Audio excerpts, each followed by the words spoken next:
following is a presentation of Main Street Media, your source for news, sports, and information on Main Street in Middle Tennessee.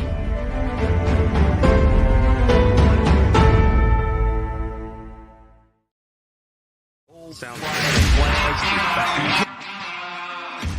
30 years of the best sports talk in Middle Tennessee, featuring Tennessee Radio Hall of Famer George Plaster, Tennessee Sports Hall of Fame coach Watson Brown, and Young Guns Billy Derrick and Michael Cindric. And now, here's your host, George Plaster.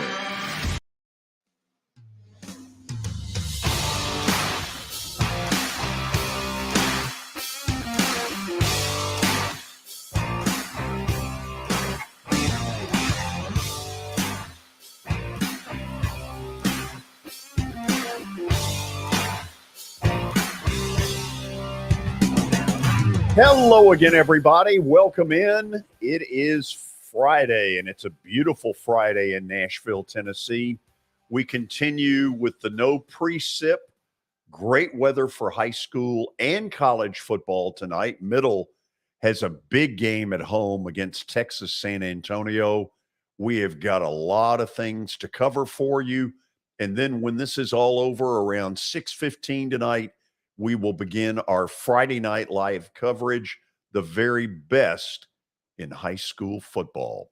Billy, how are you today? George, I am tremendous today. It is Friday. That means I'm a little bit happier today on a Friday. We got college football tomorrow, high school football tonight as well. Another big night of Friday Night Live on tap. And then we've got, of course, big Titans-Colts match on Sunday. So looking forward to that. Full menu. Don't forget the biggest of matchups. Your defending world champion Atlanta Braves against the New York Mets. 3-game series that begins tonight down in Hotlanta, GA. But let's get to the very latest on the Titans. We start the show every day with Terry McCormick's Daily Titans Update. Terry, how are you? Doing well, George. How are you? Doing good. Doing good. Do you need to read something there, Billy? No, I can do it after. You can do it after. Okay. Terry, what's the newest info in Titans land? Well, George, the Titans are going to be a little bit shorthanded up in Indianapolis. They are going to be missing Zach Cunningham. I don't think that's a surprise to anyone after the elbow injury he sustained against the Raiders last week. They're also going to be without 2 defensive backs and possibly a third. Ugo Amadi going to miss his second straight game with a ankle injury. He is still unable to go, so he's the normal nickelback. And then Amani Hooker, starting safety, in the concussion protocol and out for this week. And then today, Roger McCreary turned up on the injury report with a back injury. He's one of 4 Titans who are listed as questionable for this ball game against the Colts. So certainly some level of concern for the Titans as they head up to Indianapolis on the injury front. Well, yeah, I mean, it's not like they've been a shutdown group to begin with. And now with all these injuries, Terry, do you think this changes Indianapolis's modus operandi? Do they maybe go more to the throwing game because of this? Possible, but I think, for the most part, I think the hay's probably in the barn. I think they still want to run Jonathan Taylor as much as possible. And much like the Titans try to do with Derrick Henry, use the run game to set up play action and get the passing game going from there. So I think, it might change it a little bit in terms of where you would go with the football, in terms of maybe trying to exploit somebody that maybe didn't get the reps through the week or somebody that's new to the starting lineup. But I think their plan is still to try to get Jonathan Taylor going first. Where is, I've asked this 2 or 3 times, where's the whole Josh Gordon deal right now? Well, that's a good question. I asked Rob Moore that yesterday, and he said that Josh Gordon is still getting acclimated to the way that they do things. He's still working and trying to digest the system that they have there. He's been up the first 2 ball games of the year as a practice squad addition. They can only do that one more time before they have to make a decision about adding him to the 53-man roster. Now, he very well could be active again on Sunday, George, and this is the reason why. Cody Hollister is questionable with a back injury, and so is Kyle Phillips with a shoulder injury. So the Titans could be shorthanded in the receiver department as well, meaning that they would likely need Josh Gordon to be not only active, but maybe playing an actual role rather than just standing on the sidelines like he's done most of the last 2 games he's been up. Terry, in the preseason, Kyle Phillips was a real star, but since the regular season started, a couple of fumbles in the punt return duties. Is that a done deal that he's finished with that? He finished with it, but he may not be option number 1 anymore. They like the way that Robert Woods, the veteran, kind of settled that position down last week, had 1 good return, made sure he caught the football. Craig Ackerman, the special teams coach, said Thursday when we talked with him that they haven't given up on Kyle Phillips. He's still an option there once he's healthy, and also that they were working on his catch mechanics. So it's interesting that that would become an issue at this level after he was a very quality punt returner at UCLA, George. Okay, I got one last thing for you, and you may not have much of an answer here, but kind of bear with me. ESPN has gone wall to wall with the Tua story. I've never seen an injury covered quite like this one. It was shocking to watch live. It was even worse when you consider what things looked like in Miami a week ago. Any Titan reaction to what we saw last night? No, I didn't really go down that path in the locker room, but players are very concerned about that, and it's just not a good look. And George, I'm going to throw this out there as an interesting point, and there may be nothing to it, but I'll say this, and I'll use Mike Vrabel as Exhibit A in this. I tend to think a lot of times that guys who played in the NFL who are now coaches are probably far more understanding and sympathetic in terms of injuries, and especially injuries like that that can be life-threatening, career-threatening, and whatnot, maybe than some guys who haven't played at that level because they have experienced it. They know what it is. So, in that regard, it was kind of a unanimous agreement among the people, the reporters, as we were talking about it today, that Mike Vrabel is a guy who errs on the side of caution, especially when it comes to things like that. Yeah, and good for him on that because that's absolutely the way it needs to be. Terry, this ought to be a big game up in Indy. Titans are a 3.5-point dog, but a lot of people think they can go up there and win. We'll check back in with you on Monday and see how it all turned out. All right. Have a good weekend, George. Terry McCormick with our daily Titans update here on the show. Billy, let's start with the Tua stuff, and I know you got some reading that needs to be done, but let's start with Tua. Well, yeah, we can definitely start with Tua, George, but first we will get to the reads here for the Daily Titans Update. First, brought to you by the Justin Tucker team with Platinum Realty Partners. They are proven to be trusted with your most personal asset. The Justin Tucker team, they are Middle Tennessee's most trusted team in realty, and you can call them at 615-906-8458. Also, Sumner Funeral and Cremation. They are sharing their family with yours in your time of need, now with 2 convenient locations in Gallatin and Hendersonville, and online at sumnerfuneral.com. Sumner Funeral and Cremation, traditional, affordable, and dignified. And George, we will start with the Tua situation, some of the latest developments. Of course, first off, scary stuff. Awful. What happened? I did not see it live. I'm not sure if you did, George. But just I don't know if I've ever seen any players' hands look like that, laying on the ground. That was awful. So he is in concussion protocol. He did undergo additional testing on Friday and remained in concussion protocol last week, a day after hitting his head against the turf. So, I mean, there's a lot to this, George. There's a lot to it. The fact that, Tua was in serious danger last night, but also this investigation that seems to be ongoing. Well, here's a couple of things I want to stress. Yeah, we're going to talk about it. We're actually going to have a concussion expert Dr. Randy Hill join us today at 5:30, and I really appreciate on short notice his willingness to do this. I am not going to try to play a doctor. Okay, I'm not a doctor, duh. But I am going to sort of talk a little bit as a fan. And as a fan, I don't know why he was out there last night.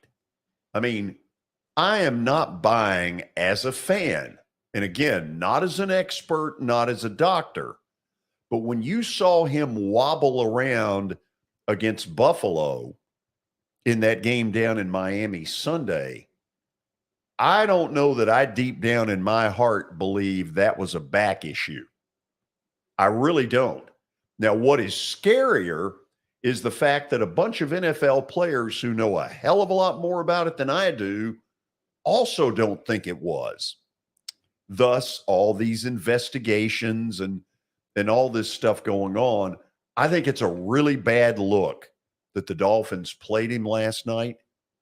And I don't want this to sound the way it may come out. I love watching him play.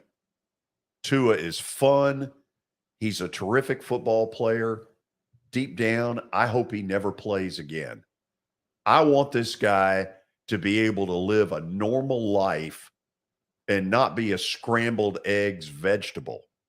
And I worry between the dislocated hip at Alabama and all the things that have gone on in the NFL with him, Billy, I worry about his safety. Me too. That's the first thing I really thought of. It kind of reminds me of a Mariota situation, but even more serious. Just the injuries keep compounding, and I'm surprised Mariota is still out there playing. But yeah, I mean, I don't even think about football here.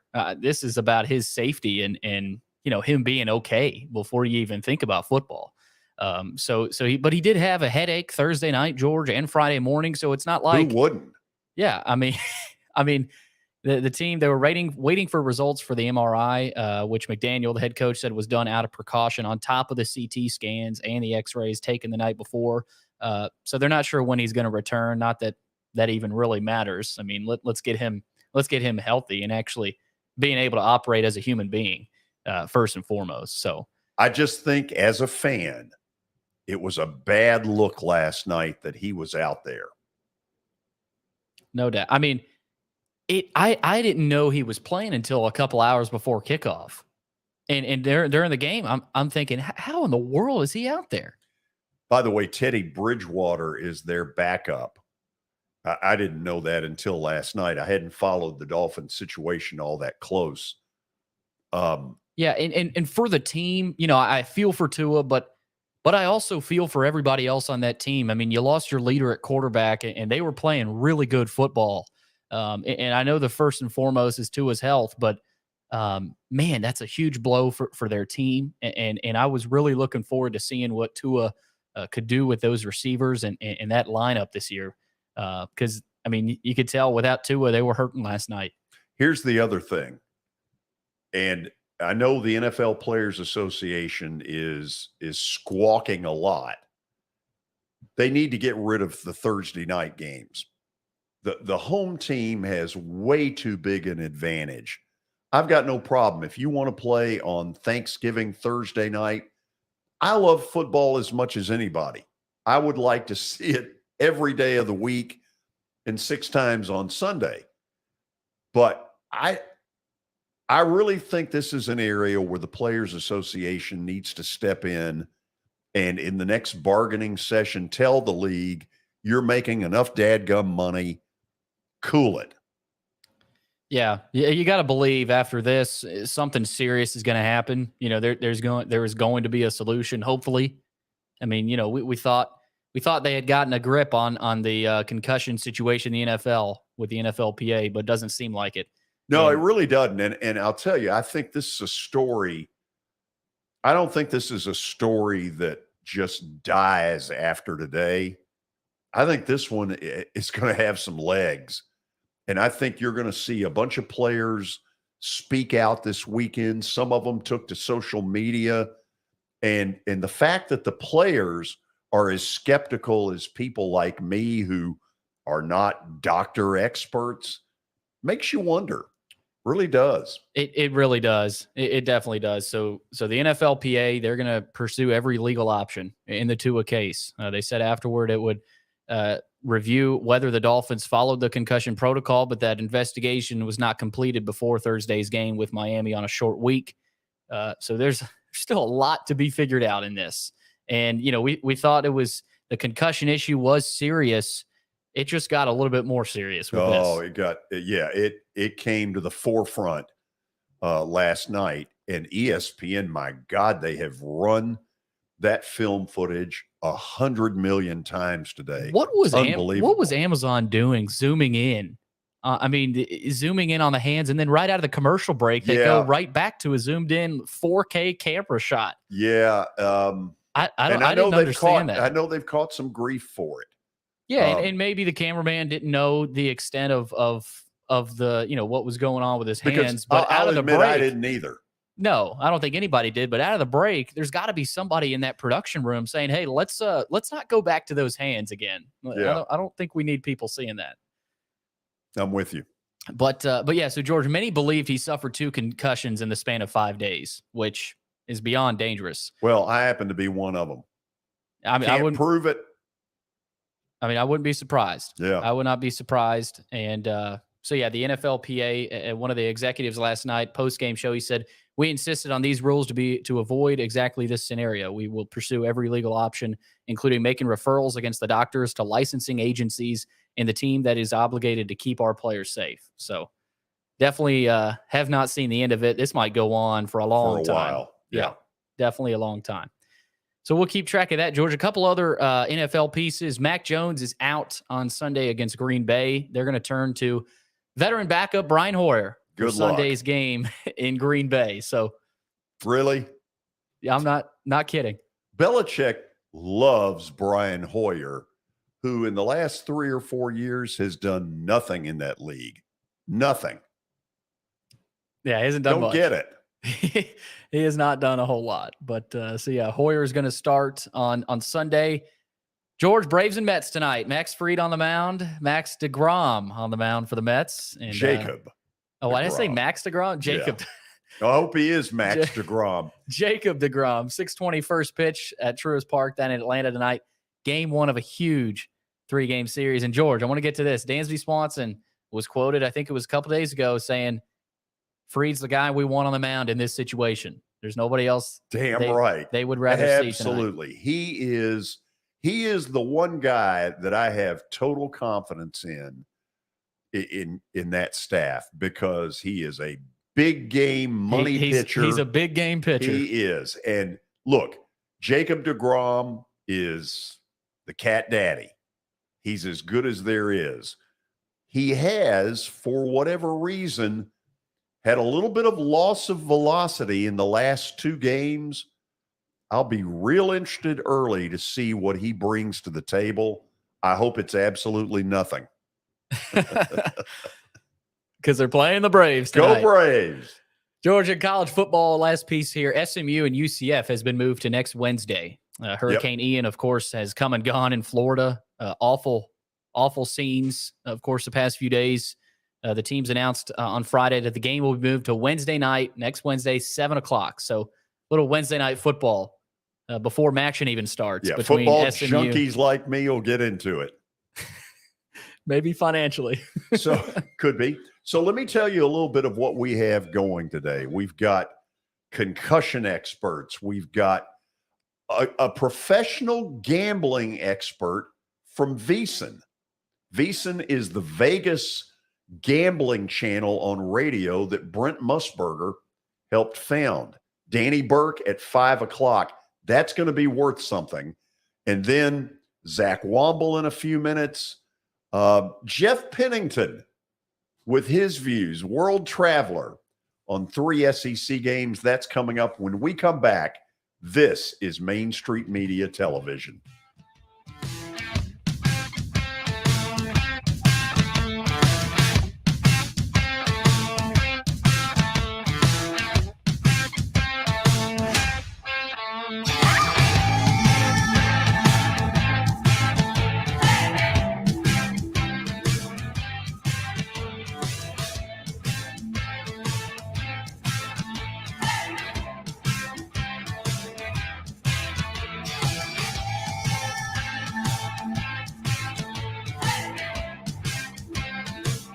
Buying or selling a home can be a very personal experience. Why not go with the team that receives nearly all of their business from referrals? Clearly a trusted name in real estate. The Justin Tucker team with Platinum Realty Partners has sold more than 500 homes in the last 7 years. Voted best in Sumner County multiple times. Proven to be trusted with your most personal assets. Call the Justin Tucker team with Platinum Realty Partners at 615-906-8458. The Justin Tucker team with Platinum Realty Partners, Middle Tennessee's most trusted team in realty. I highly recommend Sumner Funeral and Cremation because of their caring nature and attentiveness to detail. Pre-planning your funeral now will bring you peace of mind and less stress to your loved ones. When the chaos of losing you happens, your family can honor and celebrate your life, knowing things are happening just as you wanted them to. Pre-planning determines the details of your funeral, cemetery services, and can be less expensive. We are honored to serve you and are always here for you in your time of need. Sumner Funeral and Cremation. Traditional, affordable, dignified. SumnerFuneral.com. Jody Jones Dentistry can handle all your dental needs, from the basics to cosmetic procedures. All of this in the nicest dental facility I have ever seen. Jody has done it right. They're located conveniently at 55 Music Square East, and for an appointment, it's simple. Dial 615-259-5100 and tell them Plaz sent you.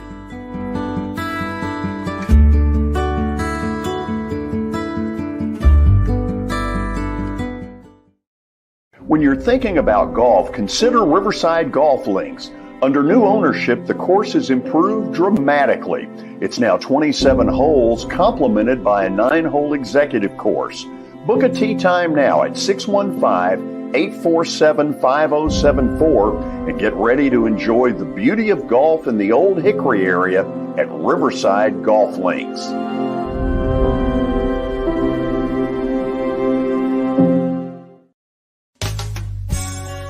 I'm Bart Durham. I was sworn in as a lawyer in 1963, and I've been working as a lawyer since then. We're a firm that does exclusively personal injury, a lot of tractor-trailer crashes. Insurance companies will open up their checkbooks when you force them to. We have systems that work. We get the most money for our clients in the shortest amount of time. I'm Blair Durham. My dad and I want to help. Give us a call at 615-242-9000. This is Eric Berner with Rockcastle Wealth Advisors. I help people in the pursuit of making their money live as long as they do. People hire me because I use a customized, individualized, and personal approach for the person I'm working with. Everyone's situation is different. If you've lost a spouse or a parent and want to make sure your inheritance is utilized and does not just disappear, I can help with that. Call me at 615-235-1058 or email Eric at rockcastlewealth.com.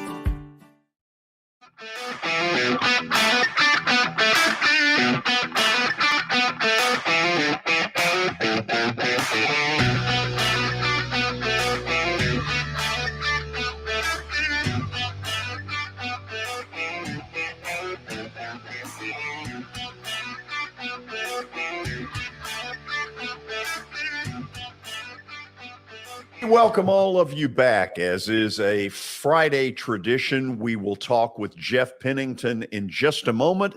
But first, a word and a thought from Pennington Distillery.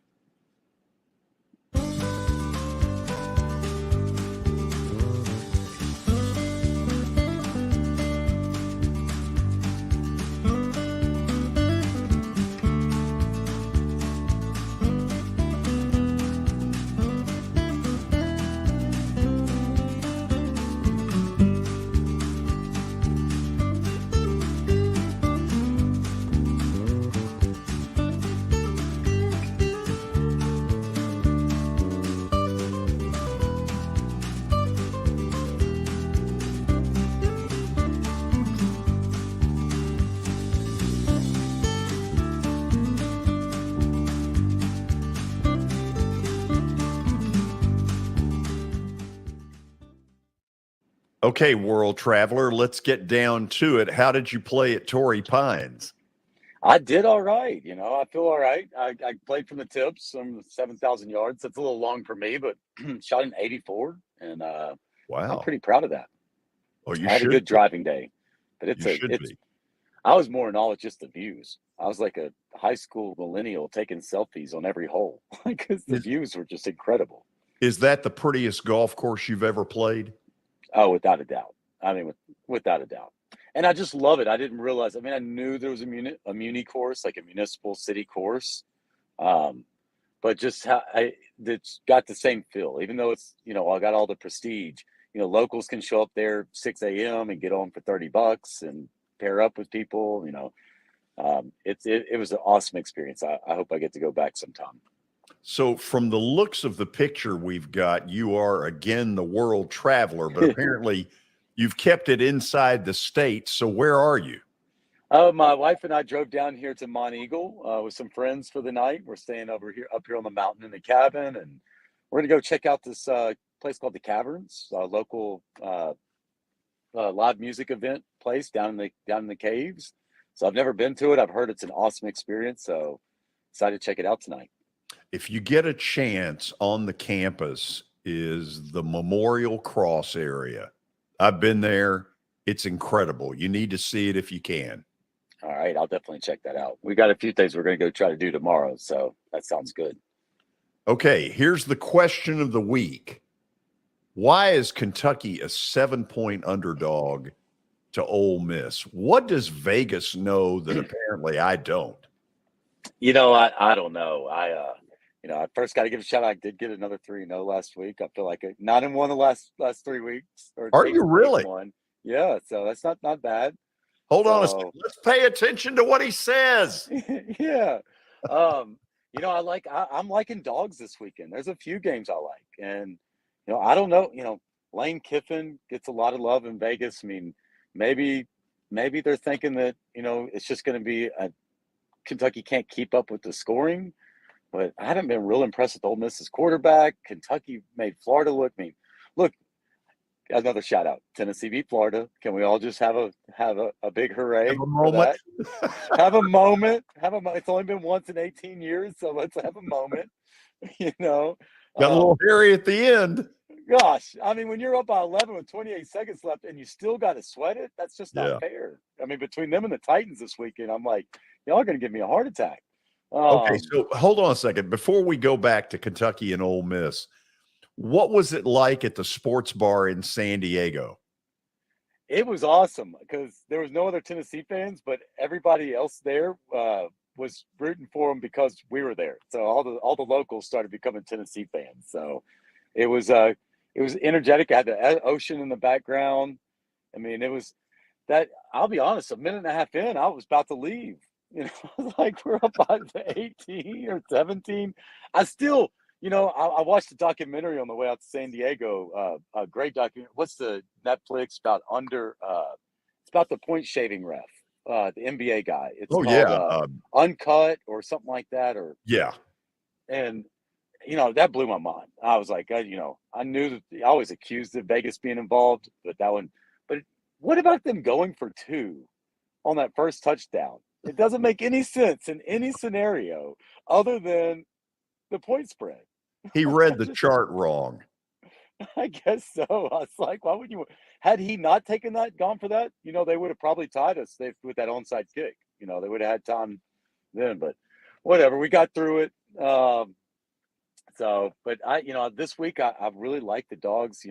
I'm a big fan of Kentucky. On the point line, and we're not going to talk about. I like NC State as a dog this week, but I'm pretty much loving a lot of dogs this week. So yeah, let's go Kentucky. I will always vote against Lane Kiffin too. So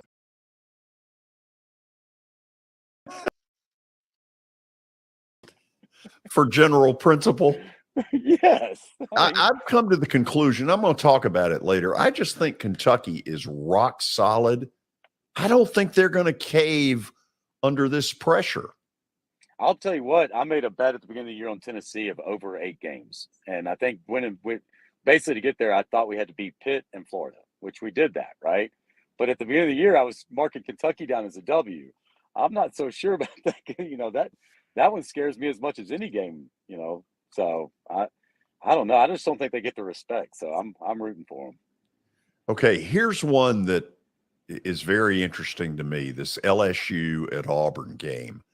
I've become convinced that Auburn is just simply not any good, and that this is the game that LSU will win in double digits, and we're going to have a coaching change by Sunday, and Brian Harsin will be out, and I'll rumor that he's going back to Boise State, which has fallen apart like a cheap suit. You see it the same way I do? I think I have to, but so a bunch of friends, we're down here with about 8 other couples in Mont Eagle, and they all came up from Alabama, and they flew up. They're friends of ours from Floribama area down there, and we're all having to go. They're all Auburn grads, and so I'm having to watch the game with a bunch of Auburn grads tomorrow. So I'm going to go Auburn as a dog. I would probably say I like LSU to win, but I'm going to go with Auburn to stick on the dog train. You don't really believe it, do you? No, I think they're terrible. And then this last one. I probably wouldn't touch this game just because it's a 9-point spread at a home. And LSU's kind of been Jekyll and Hyde so far. I've seen 2 different teams, so it kind of depends on which one shows up. Yeah. So this last one, my heart wants to say that Arkansas is going to play this much closer because it's in Fayetteville. And that's the only reason, because it's in Fayetteville. But I don't know. Alabama looks so tough. Alabama's offense hasn't blown me away. They've obviously got the defense. I've really enjoyed watching Arkansas. I think we've talked about Arkansas each week. You never want to play them. I like Arkansas with 17 points. I don't think, I might put a $20 bet down the money line just for craziness, but because it's just going to be stupid odds, right? But I think Arkansas at home, if they get that ball, if they can run that ball and play some defense, I think they can keep it close. And I like Arkansas with 17 points a lot. That's actually probably my favorite pick of the week. Okay, before I let and, you and go, I have a dislike for Alabama. I think you know about. So yes, I'm well aware of that. You've made that very clear. It's been a common theme on this feature. Okay. I told you I wrote Nick Saban's name in the Senate race 2 years ago, right? Just because I didn't know who I wanted to vote for. Just to get him, so I figured just get him out of Alabama. Get him out of Alabama. I like that. Okay, give me a thought. Do you think the Titans win in Indy? I think they win. I think the Titans. I was really excited to see. That Buffalo game was really disheartening. New York, I was upset because we played such a great first half and just such a bad – it's like we took our foot off the gas. Buffalo was embarrassing, and I was hoping they'd step up. And, man, I think they look good. I think they got woken up. My only problem I got is have we scored in the second half yet of any game? Let's put it this way. I don't think we have. Like whether the answer is no points in the second half, it sure feels like it. I'm pretty sure, actually, I'm going to look that up. I don't think we've scored in the second half of a game yet. Yeah, it's got to change. That's got to change. Yeah. But I think it's a big win. We know in the team, look, these are professionals, all NFL. It's so hard to pick NFL, right? Because they're all professionals. These guys know this is a big game on both sides. And, we're all just trying to catch up with Jacksonville. Who would have thought? Where did this come from? They didn't team in the division. Chargers. They dominated the Chargers, and I was in San Diego, so I was obviously rooting for San Diego 2 times because it's Jacksonville and I'm in San Diego. It was just dominating, and they did the same thing to Indy the week before. The question for you: do you think they're real, or is this what's going on down there? I think they're way closer to real than they have been. You cannot do what they've done the last 2 weeks and be a total fraud. I do think there is some level of Jacksonville is for real. Yeah, I kind of, Etienne's back. He looks good. They got some receivers, and I don't know. But their defense is what's blowing me away. Their defense is just getting turnovers. It's I don't know. I thought we were just top of the mountain I thought the AFC South was pretty much locked up for us. Now, now you throw Jacksonville in the mix. I'm like, oh man, 3-team race. Haven't heard that since what? Since the Mark Brunell days? Wow. Tony Baselli. Yeah. Hey, listen, have a good weekend. Stay in town next weekend. I will. I will be in town next weekend. It'll be good for the economy. Yeah, exactly. Okay, Nice that's Jeff Pennington. Jeff, you have a good weekend. You too. Jeff Pennington's picks, of course, brought to you by the folks at Pennington Distillery. And stay tuned. When we come back, Zach Womble previews not only our Friday Night Live show, but a week of some really good high school football games. This is Main Street Media Television.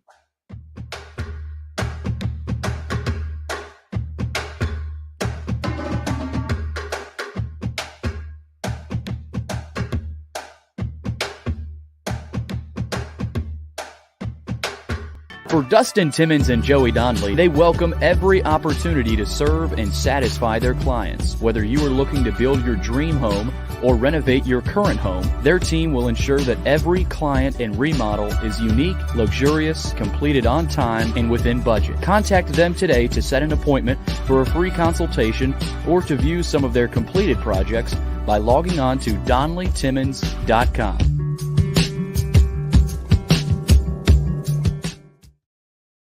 At WellSkin Dermatology and Aesthetics, we pride ourselves in providing access, innovation, and a patient experience second to none. Access to care and treatment when you need it. Innovation with medical-led cosmetics and various on-site technologies for full-service treatments with a customer experience that is calming, casual, and effective. Independently owned, providing medical, surgical, pediatric, and cosmetic dermatology and more. Visit WellSkinMD.com to schedule your appointment today. WellSkin Dermatology and Aesthetics. Access to healthier skin. It's your last chance to get a spring tune-up for summer. Complete Service Heat and Air can clean your coils, check out your motor, and make sure you have cold air on that first hot day of summer. Complete Service Heat and Air is located in White Bluff, Tennessee. We do service and repair on heating and air the right way. 24/7 service. Call us at 615-797-3997. That's 615-797-3997. Serving Cheatham, Davidson, Dixon, Hickman, Humphreys, Montgomery, and Williamson counties. Have you heard about the high levels of radon in Middle Tennessee? Radon gas is the second leading cause of lung cancer, second only to smoking, and has no color, no taste, and no smell. The only way to know if you have radon is to test for it. Duret Radon Mitigation offers testing for small and large-scale residential and commercial properties, plus mitigation services. Visit DuretRadonMitigation.com to request testing or get a free estimate for mitigation. That's DuretRadonMitigation.com.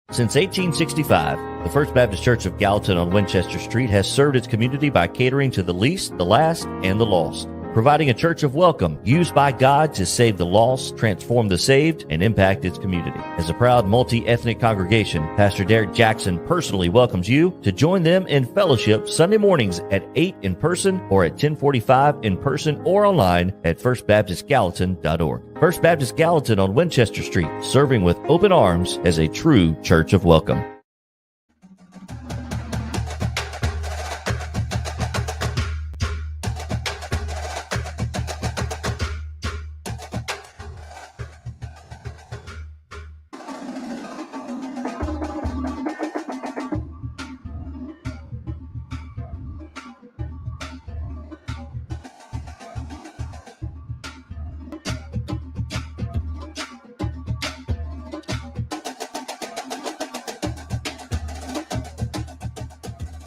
Big Friday night here at Main Street Media Television at 6:15 tonight. We'll get things underway with Friday Night Live. Billy Derrick will be alongside, and so will Zach Womble from Main Street Preps. He joins us for his weekly Friday afternoon visit. Look at that smile. That undefeated 4-0 smile, if I ever saw one. That's exactly right, George. Appreciate you having me on. Yeah. I mean, hey, 4-0, you said it best. I mean, what more could you want right now if you're a Tennessee fan, right? I mean, just to be undefeated and going into your bye week and just kind of enjoying college, being kind of the darlings of college football for 2 weeks. Well, to me, what you enjoy is a bye week and then not having to play LSU at night. Yeah. That's big because they get tanked. There's another word I want to use, but it would be my last words. Suffice it to say they enjoy an adult beverage down there. Yeah, definitely dodged a bullet with the 11. I mean, listen, let's not underestimate the Cajuns now. They can put away some drinks pretty fast, but you're right. I mean, it's not going to be. I would venture to say it's probably a full point more at evening than it is at 11 o'clock in the morning. The Vols definitely dodged a bullet there. But you know what? Just excited to go down to Baton Rouge for the first time since 2010 when Derek Dooley decided to put 23 players on the defense and allow Tennessee to lose that football game. I'd forgotten that. Yeah, well, I haven't. There's a lot of demons for Tennessee next. You got Florida, you got LSU, you got a chance with Alabama. So they got their chances this year. And the LSU goes back way further than that. I mean, for me, LSU goes all the way back to 2001. Them losing in the SEC championship game, which cost them a trip to the national championship where they would have played at FSU. 2007, they lost the SEC title to LSU. Jamarcus Russell pierced the hearts of Neyland Stadium with like 3 seconds left, I believe, in 2006. So yeah, there are a lot of wounds from that football team, actually, but pretty much every single team in the SEC over the last decade plus. You know, it just dawned on me. I was at the Jamarcus Russell game. Yeah, really? Yeah, sure was. That was crazy. I thought Tennessee had it won, and they did too. Yeah. Anyway, enough of all that. Zach, we got a big Friday night of high school football, but let's talk about some of the Nashville area young men who are getting it done now on Saturdays. Man, it's stuff you just love to see, George. I mean, I've said Nashville for a long time has continually gotten better at its talent at the high school level, and you're starting to really see that, whether it be on Saturdays or Sundays, and just a few guys, getting really good action at the next level. You guys remember former Lipscomb Academy running back Alex Broom? Yep. Yeah, well, he scored his first collegiate touchdown with a 5-yard reception in Boston College's 44-14 loss to Florida State this past Saturday. So, Alex Broom, he was obviously a great playmaker. I'm pretty sure he won Mr. Football in D2AA as a senior. So, he was obviously a really special player for Lipscomb Academy, and starting to do some big things there at Boston College. So really excited and happy for him for that accomplishment. And then, Barry and Brown, I thought, as a Tennessee fan, I wondered why Tennessee didn't go after this guy because he has the look. But Barry and Brown now at the University of Kentucky, and they're going to have, a great 3 to 4 years with this guy. He was named SEC Co-Freshman of the Week last week with his performance in the 31-23 win over Northern Illinois with touchdowns of 70 yards and 15 yards. He had 4 catches for 102 yards, which was the most for a Kentucky freshman since 2014. And so Barry and Brown, a special athlete, and one who I think you're going to really see even in SEC play, make a mark. So Barry and Brown, one that got away if you're a Tennessee fan who now plays at the University of Kentucky. And then a couple more for you. Former Oakland running back and last year's Class 6A state championship MVP, Jordan James, recorded his first collegiate touchdown with a 1-yard run in Oregon's 44-41 win over Washington State. And then former Gallatin star Jordan Mason carried his first NFL carry in San Francisco's 11-10 loss to Denver last week. So some really big performances for our former high school athletes that are moved on to the next level. 11-10. What a weird score. Have you ever had an 11-10 before in the NFL? I don't know, but it's a strange score to read. I've read it 3 times today, and just now I even tripped up reading it again because it's such a strange looking score. 11-10. Another guy, by the way, there, I pictured him in the graphic. I wasn't sure if he was a freshman or a sophomore. Jake Brenningstool, really good tight end coming out of Ravenwood, out of Brentwood, of course, Tennessee.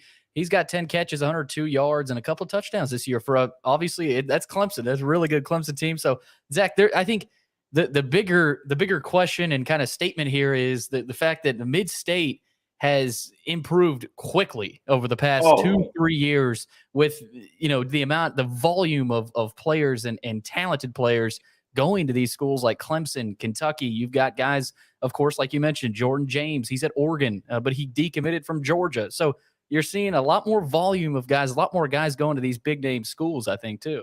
Yeah, and it feels like the talent in Middle Tennessee is it's grown so quickly, like you said. I mean, I can remember back in 2013, 2014, yeah, there were some guys here and there, but it never felt as I don't even know the word I'm looking for, but it just feels like the talent level in Middle Tennessee has grown quickly. And, even from 8, 9, 10 years ago to where it is now, just the amount of talent that's at the next level is, when you look at those lists and you're going through those and you're saying let's highlight a few guys, you're inevitably going to leave some guys out now just because there's so many at the next level. Zach, not only on the public school level, but on the private school level, we've got what looks like an emerging powerhouse in NBA. I guess I would pay some really good money to see NBA in Murfreesboro, Oakland. Huh. Is NBA now the best team in the state? Well, I certainly think so. It's you talk to the sports staff here at Main Street Preps, and you want to say that NBA is the best team in the state, but they say, well, we can't knock Lipscomb Academy down, we can't knock Oakland down because they've done nothing to deserve that. But I tell you what, if you look at their schedule and what they have done, I mean, they beat Ravenwood, McCallie, CPA, Father Ryan, Brentwood Academy, Pearl Cone.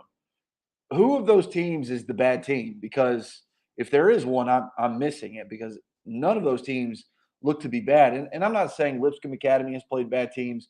I'm not saying Oakland has played bad teams. But I think that schedule right there through 6 games is better than Lipscomb Academy or Oakland's schedule.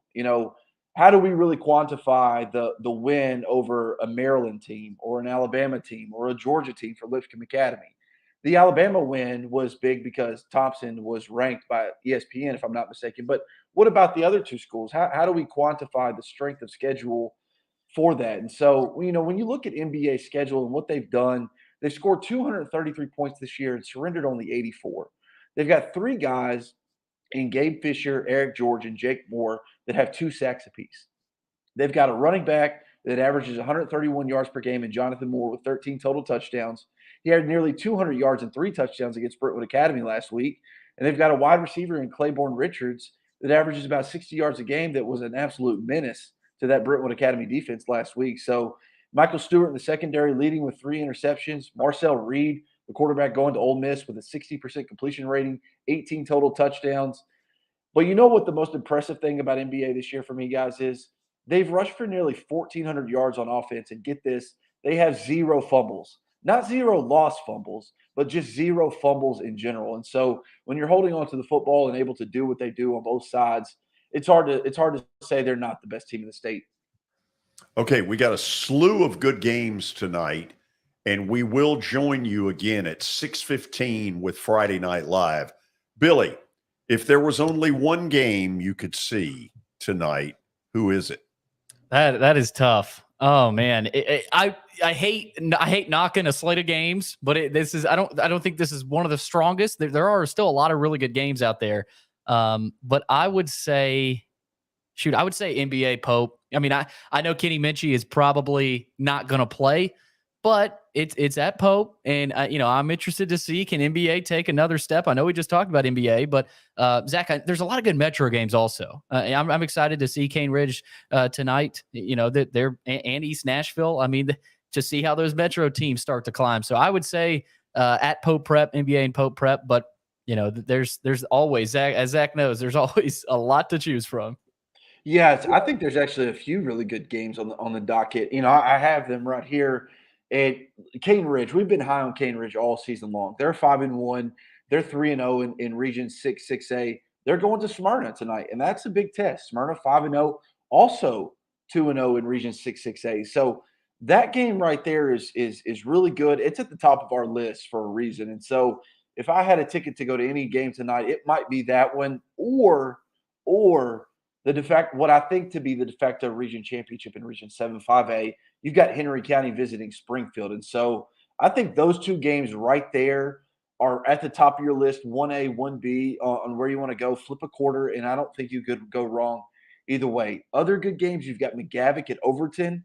Listen, though this is a Region 6A battle that will probably determine third place. Who goes where in that Region 5 6A region with Clarksville, Hendersonville Beach, and Gallatin. So that's one to keep an eye on.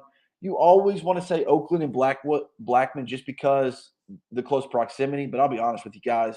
I think Oakland rolls in that one, and I don't think it's particularly close. So do you really want to list it as one of your best 5 games? I don't know. And then another one, Green Hill at East Nashville, 4-2 at 6-0 East Nashville. That's going to be a really good one. And then my last one, Franklin Road Academy at CPA. That's going to be a really big showdown in D2 AA. So we're going to see just how far Justin Geisinger's crew has come in such a short time. So those are my slate of games to keep an eye out on for tonight. I said it was a little bit of a weaker slate, but Zach just proved me wrong here. I didn't do all the research. He stuffed that down your throat, didn't he? But hey, I mean, compared to last week, though, let's face it. That was a monster stretch last week. Yeah, that was tough last week. And if I can, real quick, before I know you got to go, I know they're in our ear telling us to go. But shout out to Nashville Christian's Jared Curtis for being voted. Hold on. Who's in your ear? Are you hearing voices? Yes, George. You don't hear the producer in the background telling us we got. I'm starting to get them too. We got to go get them. But listen, I am the producer. Listen, I want to give a shout out to Nashville Christian quarterback Jared Curtis, who was the fan voted Week 6 Main Street Prep Football Player of the Week. He earned 20% of the overall vote, and he went 13 of 19 for 332 yards and 5 touchdowns and just 1 interception in the 59-51 shootout win over Davidson Academy last week. So shout out to Nashville Christian quarterback Jared Curtis on being the Main Street Preps Player of the Week. Okay, let's get one last important question. Yeah. Have you ordered the pizza yet? I was betting on you to order the pizza. We should have you order it just because of all the big bucks that you bring in. Yeah. So you got $12 in my pocket. You're going to get all of it. Yeah, exactly. It's 15. Tell him just put in promo code George and Plasmo. Yeah, exactly. Promo code Plaster 25 for 25% off. If that doesn't do, how about Tomahawk? There you go. You might as well use it while you can, right, George? Yeah. We're going to be around for a while. We're not going anywhere. See you, Zach. See you guys. Thanks, Zach. Okay. After the break, we'll have stat of the day. Stat of the day, yep. And then professional gambling expert, Danny Burke from VSiN. VSiN is the Vegas sports channel that Brent Musburger helped start about 4 years ago. They're really good.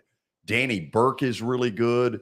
We'll get into a ton of stuff that you're going to want to hear about, like, why is Kentucky a 7-point dog? What does Vegas know that we don't know?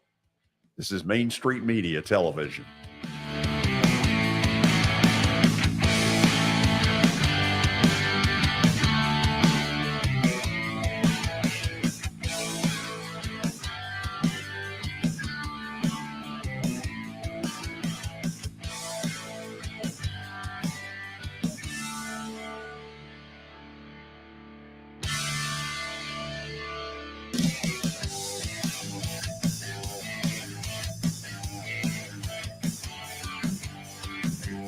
Serving Williamson and surrounding counties, Bone and Joint Institute of Tennessee offers comprehensive orthopedic care with 16 subspecialized physicians. Our practice provides high-tech care with a hometown touch. We offer physician clinics, physical and occupational therapy, advanced imaging, and surgical services, including interventional procedures. Call us at 615-791-2630. We're Bone and Joint Institute of Tennessee. High-tech care with a hometown touch. This is attorney Bart Durham, and this is me. I'm Aaliyah. Keeping in good physical condition is really important to me. But when I had a wreck with the tractor-trailer truck that hurt my leg so bad I couldn't work for almost a year, I knew I needed a lawyer that understood tractor-trailer cases. So I called Burke. Burke gets millions of dollars for his clients every year. At Bar Durham Injury Law, we've handled hundreds of tractor-trailer cases. My dad and I want to help. Give us a call at 615-242-9000. The high school football season is here, and nobody handles Friday nights better than Main Street Media. Here's Zach Womble with details. That's the name of the game here at Main Street Media and Main Street Preps. Is, we've been doing this for a long time now, and I think you hit on it. We've got an army of reporters across all of Middle Tennessee. I think there's about 130 schools in the Middle Tennessee area, and we try to cover all of them. We cover about 11, 12 counties at this point. And those Friday night shows, it's we're gonna show that off. We're gonna showcase the talent that we have on the field with reporters across several mid-state games on the weekly basis. So whether you're in Williamson County, whether you're in Giles County or Murray County or Montgomery or Robertson or anywhere in between, we're gonna have you covered from 6 to 11. Friday Night Live is presented by the Tennessee Highway Safety Office, where fans don't let fans drive drunk.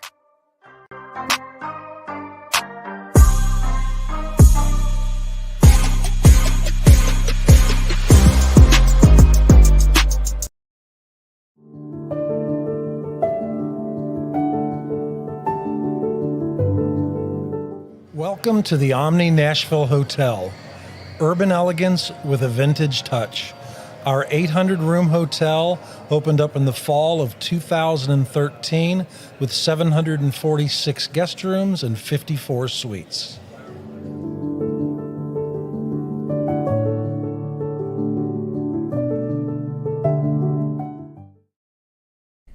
Hey everyone, I'm John English. This is Keith Wallace, and we would like to welcome you to John English Antique Sports and Cards in Shelbyville, Tennessee.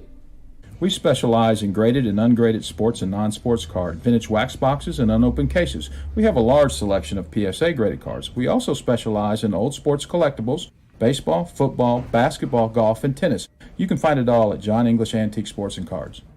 We are happy to be associated with Nashville's greatest sports antique, George Plaster.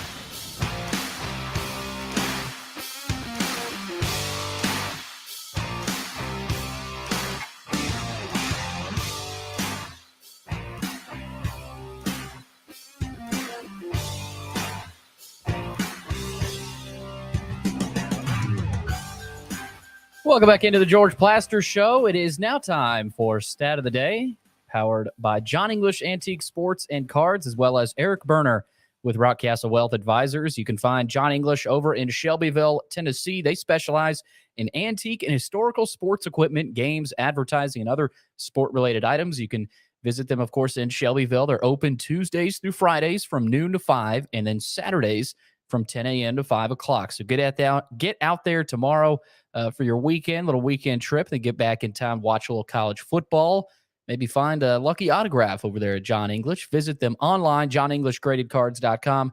Also, call Eric Berner with Rockcastle Wealth Advisors at 615-490-7052, or visit them online at rockcastlewealth.com for more information. George, we ready for Stat of the Day? Oh, I guess.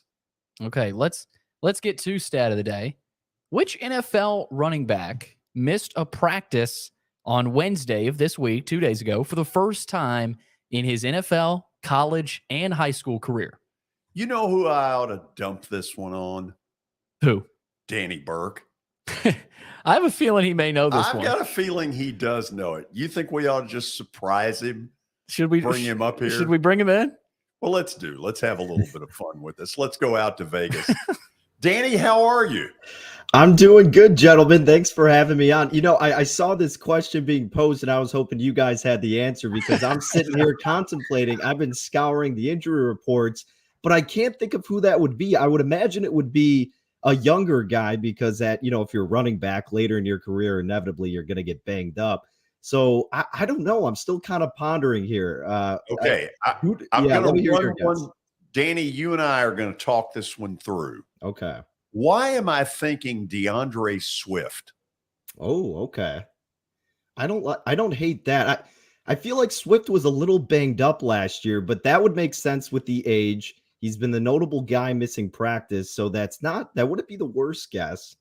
I could hear you out on that one. Have you got one that's sticking in there for you? I guess thinking about it and like going through the injury report, you're right. I mean, he's been the biggest run. I mean, because McCaffrey's been out so many times, so it clearly wouldn't be Christian McCaffrey. He's been the other guy who's been off the list. David Montgomery was banged up last year too, so it wouldn't be David Montgomery. All right, we could go with DeAndre Swift. I'll hear you out on that one.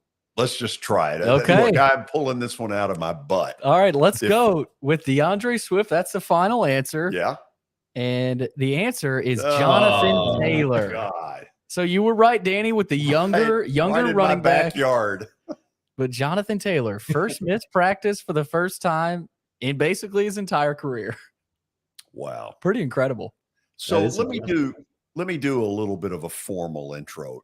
Well, first of all, do you have to make official that it's 5 o'clock? Yes, I do, George. We are now into the 5 o'clock hour, the Middle Tennessee Bone and Joint 5 o'clock hour. They combine state-of-the-art orthopedic service with a family atmosphere. Whether it's a sports injury, a sprained ankle, or a major joint replacement, MTBJ has the staff, training, and equipment needed to take care of any patient in any circumstance. Their mission, it's to provide high-quality, specialized orthopedic care in a compassionate manner to the people of Columbia and Middle Tennessee. Visit mtbj.net for more info. Okay, very excited to welcome Danny Burke to the show. VSiN is a channel I listen to from time to time on XM Sirius satellite radio. It's in the early 200s. Used to be 204 here, and I'm not sure what number it is, but these guys are really good. This is the network that Brent Musburger helped found. Danny, thanks for doing this. Hey, absolutely, guys. My pleasure. Appreciate you having me on, and hopefully we can dish out a few winners here before the weekend gets started. Okay, so how did you get into this? Man, it's been quite the journey. I'll try to sum it up pretty briefly, but I grew up in the Chicagoland area, northwest suburbs. So being a diehard sports fan, unfortunately up until 2016, a diehard Cubs fan, still unfortunately with the Bears. You know how terrible that's been as of late, and pretty much my whole livelihood.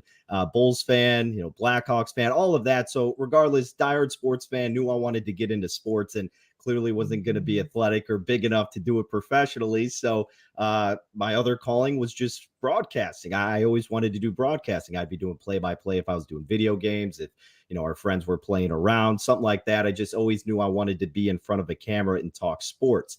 And then the gambling kind of just was a natural correlation because my friends and I were always playing poker. We're making side bets, all those crazy things. So again, kind of fast forward and went to the University of Nebraska, also tortured sports fan, being a Huskers fan. So it just gets worse and worse and worse. Trust me, it just keeps piling on. And I did sports broadcasting there. Was doing a local radio show, Hail Varsity Radio, co-hosting and producing, and then moved out to Vegas because my sister had moved out there. Figured it'd be great opportunities with the Raiders moving there. The Golden Knights had just moved there. And I was a big fan of VSiN before I got out there as well. And that was kind of my dream spot to land. And again, reiterating it, long story short, worked my way up from getting the gig at VSiN and been extremely fortunate to get into the position that I am right now, back home in Chicago, still doing sports betting with the broadcasting side of it. So couldn't be happier and more fortunate for the position that I'm in. Good for you.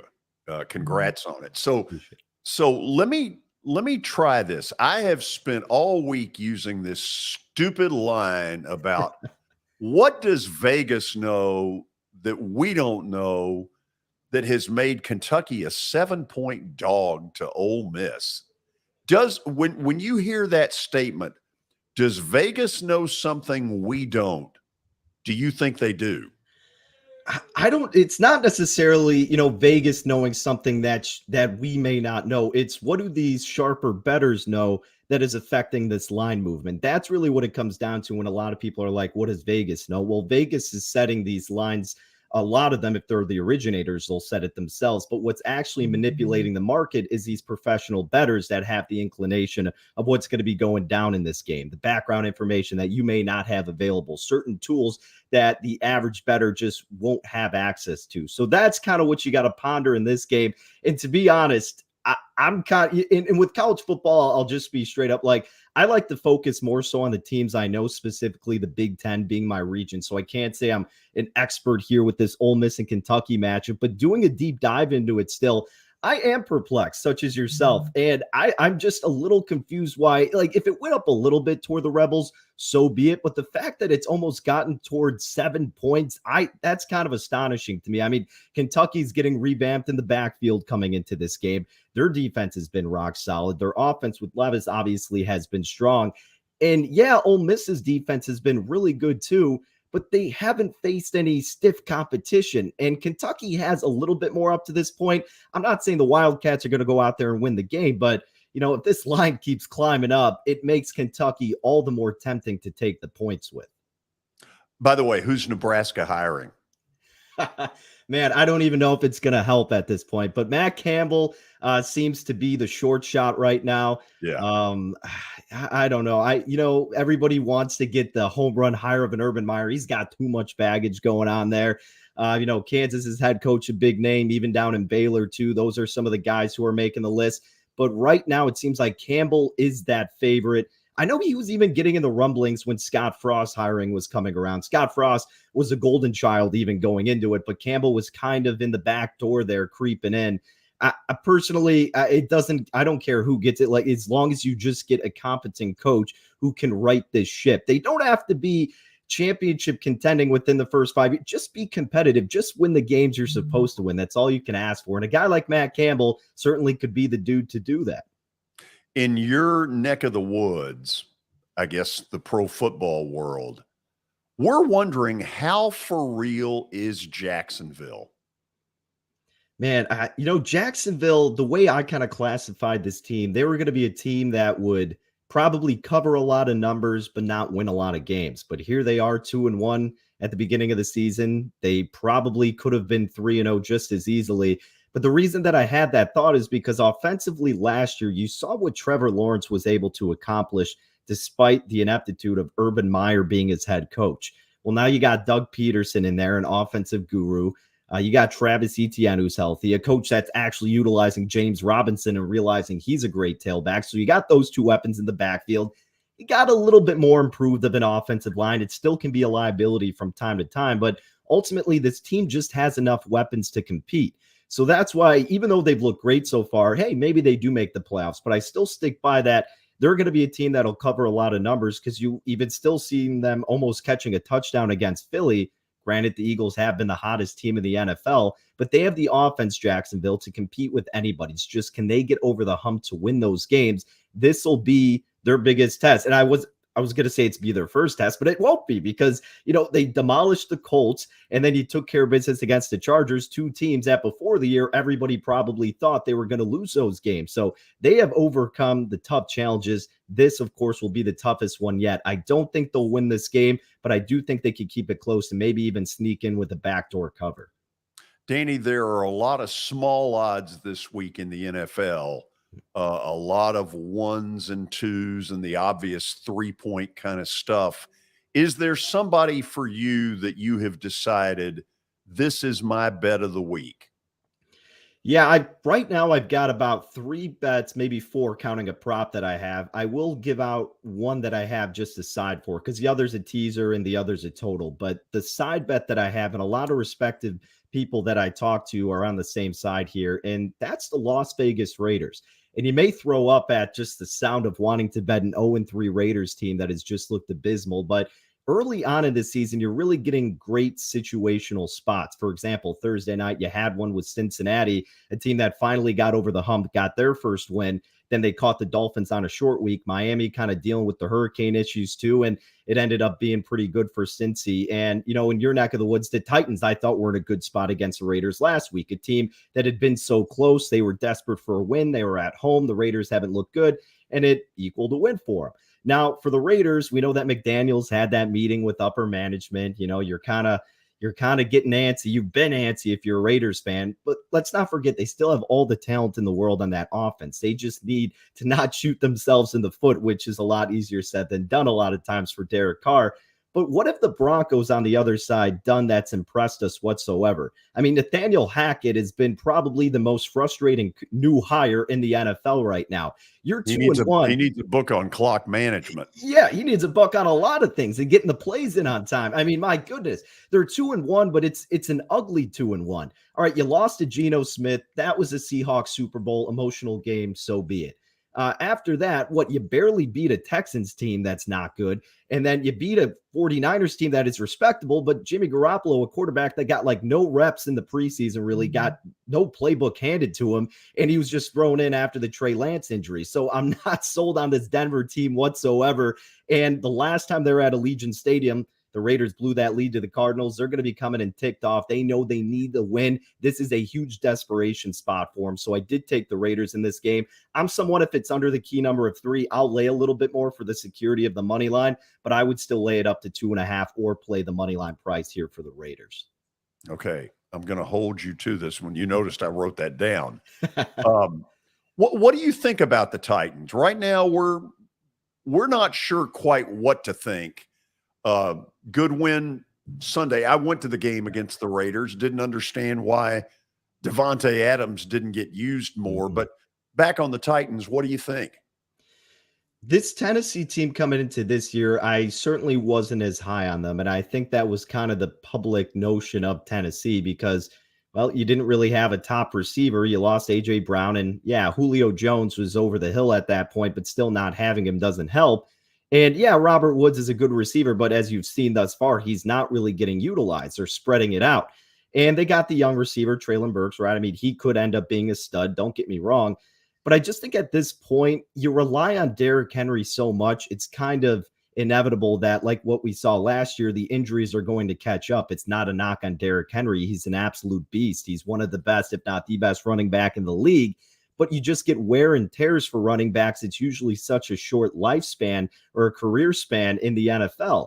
And he has gone up against those odds and still dominated, but you don't want an offense that circulates around running the ball 20 times. And I know they've kind of decreased the workload a little bit, but then the issue goes around Ryan Tannehill. Is Tannehill a guy you really think is going to win these big time games? You saw what happened in the postseason against the Bengals. So they could be a great regular season team. They could deal with a lot of adversity like they did last year, but there's still a lot of issues defensively. And I just don't think Tannehill is that guy to win the big games. Now, if you're looking in the narrow scope of things, well, clearly the division is wide open with how the Colts have looked. And clearly there's a great opportunity for them on Sunday to cover the number, seeing that they're catching 3.5 or 4 against this Colts team that is really having problems offensively.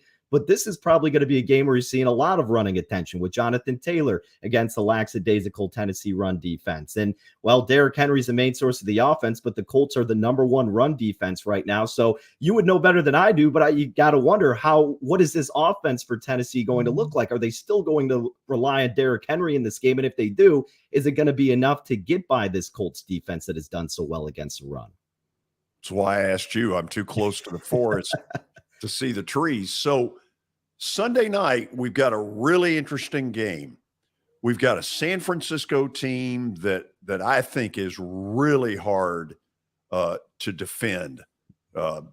You've just got all kinds of interesting weapons. Deebo Samuel at the very top of that list against the Rams, who obviously are your defending Super Bowl champions. Mm-hmm. But Danny, about the time I want to buy into San Francisco, Garoppolo had no clue that there was something called an inline and that you don't step into it. This is a veteran. This is absurd.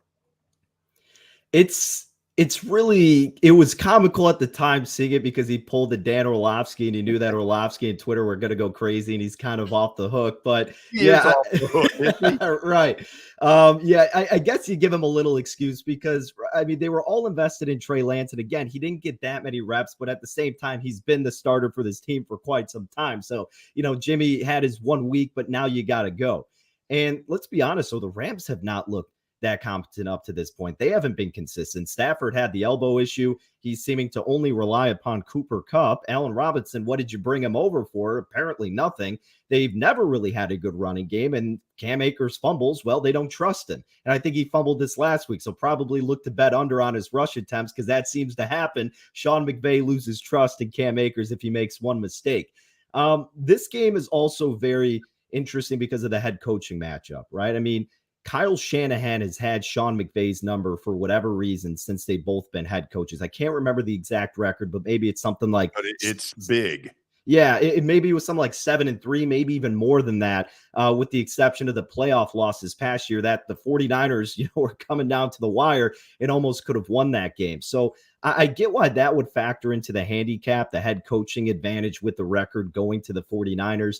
But San Francisco is incredibly banged up on the offensive line throughout their defense. We know that Elijah Mitchell, he's been injured for quite some time. So this one is a really tricky spot. Right now, I haven't played anything. I lean a little bit towards San Francisco because of that head coaching advantage and because now that Jimmy Garoppolo has had that full game under his belt, you got to figure he can get back into a rhythm, and he knows how to play against Los Angeles, certainly. So a very small lean to San Francisco, but again, haven't played anything in this spot. Maybe you could also look to tease up the Rams. If you don't like them catching 1.5 points, tease them up to over the key number of 7 and get Los Angeles catching 7 in the hook. That probably is a viable option as well. Okay, you got a couple more minutes? Oh, absolutely. Okay, I'm going to throw a couple of things out here. Number one, are there professional gamblers on the sports side in Vegas who truly make a living? Yeah, absolutely. 100%. There's a finite amount of people who grind every day to make a living, but they're out there. It's not a large group, right? It's probably the 1% out of the remaining group of people who are betting sports, but the 1% are the pros. And those are the guys who are grinding in and out every single day, moving the markets and truly trying to make a living off of it. It's, man, you got to tip your cap. I mean, even as us covering it from a broadcasting standpoint, I'm ingrained in it basically 24/7, but not to the extent where it's the sole purpose of my life. You know what I mean? Like it's huge for me. Don't get me wrong. And I put everything in terms of my win-loss. Like about. Right. And I want to, my goal every day is to win every single bet, but it's not the main source for putting food on the table like those professionals who need it. And it's really do or die for them. But there are guys who are doing it legitimately for sure. If you ask that small group, do they say it's easier to make money on college football or pro football? I think they would say college football. And the reason why is because there's so many teams and so many different markets to cover in college football. You can have a certain niche within a forgotten conference or a division or with a team that you can hone in on college football. There's so many different teams that it's hard for these bookmakers and odds makers to keep an eye on. With the NFL, you have your group of teams that you know every single thing about and that we're paying attention to year round. College, there's so much turnover. So if you're taking the time to pay attention, especially those smaller market schools that aren't getting as much attention, that's where you can make your cake. But everybody and their mother wants to bet on the NFL, right? You could just say, like my girlfriend, for example, didn't really care about sports, but she, watching the Bears, oh yeah, I'll bet on the Bears. Like, okay, but she's not going to bet on I don't know, like Southern Illinois or something like that. Like a lot of these professional gamblers will, like, she's not going to know the ins and outs of Drake or, Missouri State, some random school, whatever it may be. So that's where a lot more gamblers make their cake. And again, that's why, college, you really have to dedicate your time to it because there's so much to cover. But if you do, over the long run, you're probably going to be more successful. Okay. I'm going to do a couple more things and then I'll let you get out of here. We always hear about, past fixes. And you always hear, well, Vegas has its ear on it. They know, and that's the guarantee that this stuff isn't going to happen anymore. Mm-hmm. Do you buy that? I do buy that. And I buy that because, Jimmy Vaccaro over at South Point, where we have one of our studios, is the biggest example of that with, what was it, Arizona State when he had the scandal going on. And he basically said, he's like, we are the ones policing it because, you have the pros who will bet the numbers and move it, but it was peculiar for them when they have a bunch of college students driving up from Arizona State, making these bets every single time that Arizona State had a game. So then that raises a red flag and you're like, what's going on here? And that, kind of sounds the alarm. And then these books can get alerted and then it gets sent up to the commission and everything. It's just a cycle and in a whole path of how it gets passed through and you get those flags raised. So yeah, it's kind of like you correlate it in a sense to the discussion of legalizing, say, marijuana, right? I mean, if you legalize it, at least you can regulate it at that point instead of going to the drug dealer on the corner, instead of going to the bookie on the corner where anybody can kind of just fix something themselves like they did back in the day before it got regulated. So I know people are scared because it's getting a lot more popular because more states are legalizing it. But it's better to have it regulated and policed so you can be aware of those things happening. I mean, take a look, Calvin Ridley, for example. I mean, he used his own name. He wasn't even trying, but that was a pretty easy find for these bookmakers to see, hey, that's not supposed to happen. So, yeah, a lot of that is probably going to be decreased because of the regulation of it. Okay, last thing, and I really appreciate the time you spent. In Vegas, you've got all these various hotels that have race and sports books. Mm-hmm. I've been to a bunch of them over the years. How many people are out there running to one because it's 3.5 and then running clear across town because another one has it at 4.5? Well, that comes kind of back to the conversation of how many people are doing this professionally and doing it to solely make a living. And that group is absolutely doing it. But the nice thing now is that these books are becoming more and more accepting of having the app. So if you're taking it that seriously and you're living out there or visiting it frequently, you should probably have the applications on your phone accessible so you don't have to be sprinting book to book at that point. But when I lived there, I can't say hand up. I definitely did it. If I was down on the strip and I noticed that the hook or a full point was off, yeah, sometimes I was going up those escalators that, of course, never work. There's always a couple that are never working on the strip, and you're sweating trying to get the line in time. And sometimes you just miss it, but sometimes you get it in time, and there's nothing like that adrenaline rush, especially right before kickoff. Okay, I lied. I got one more. When you were out there, I've always been told that Sunday night, when the college stuff in the old days, it used to happen out of the old Stardust. Mm-hmm. And the line would come out and this group of, just people who do this totally for a living, they're right there and they're jumping all over this kind of stuff. Today, who makes the line that I'm going to see Sunday night for next week's college? Is there a one person who is doing this above everybody else?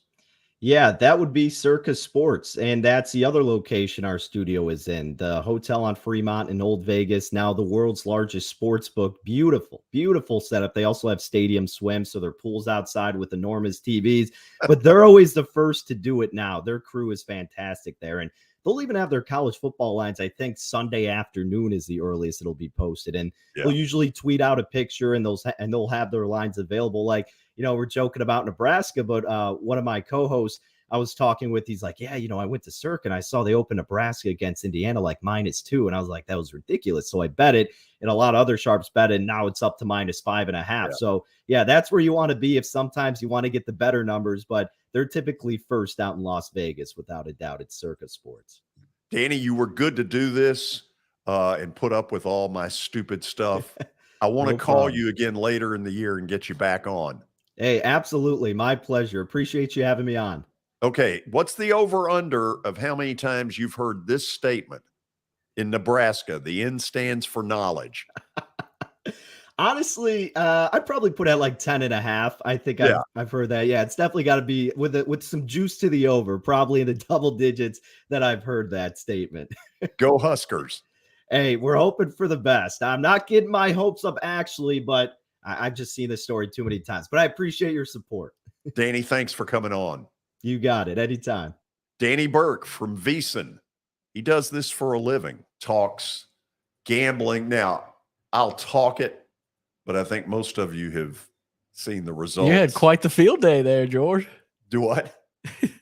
How many questions did you ask? Did you like the stuff I asked? It was good stuff. I liked it. You thought it was interesting? Yeah. Okay, I was good. on the tip of my toes there. Okay, good. After every question. Good. We'll go to the break, and then a concussion specialist, Dr. Randy Hill, will join us, and we'll talk about this Tua thing that ESPN has just taken wall to wall. It's crazy, and frankly, it's kind of sad. This is Main Street Media Television.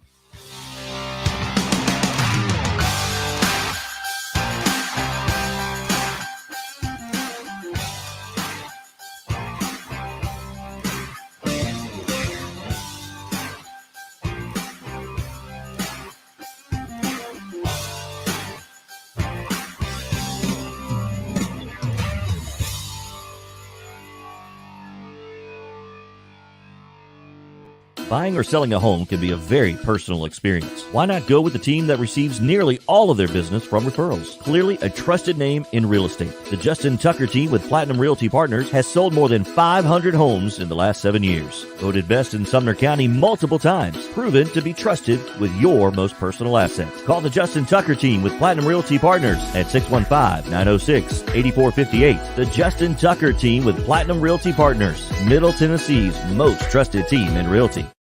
I highly recommend Sumner Funeral and Cremation because of their caring nature and attentiveness to detail. Pre-planning your funeral now will bring you peace of mind and less stress to your loved ones. When the chaos of losing you happens, your family can honor and celebrate your life, knowing things are happening just as you wanted them to. Pre-planning determines the details of your funeral, cemetery services, and can be less expensive. We are honored to serve you and are always here for you in your time of need. Sumner Funeral and Cremation. Traditional, affordable, dignified. SumnerFuneral.com. Jody Jones Dentistry can handle all your dental needs, from the basics to cosmetic procedures.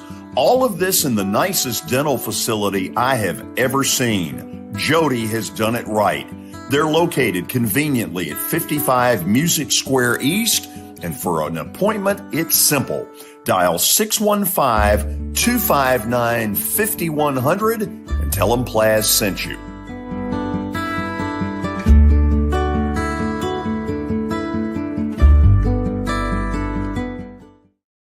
When you're thinking about golf, consider Riverside Golf Links. Under new ownership, the course has improved dramatically. It's now 27 holes, complemented by a 9-hole executive course. Book a tee time now at 615-847-5074 and get ready to enjoy the beauty of golf in the Old Hickory area at Riverside Golf Links.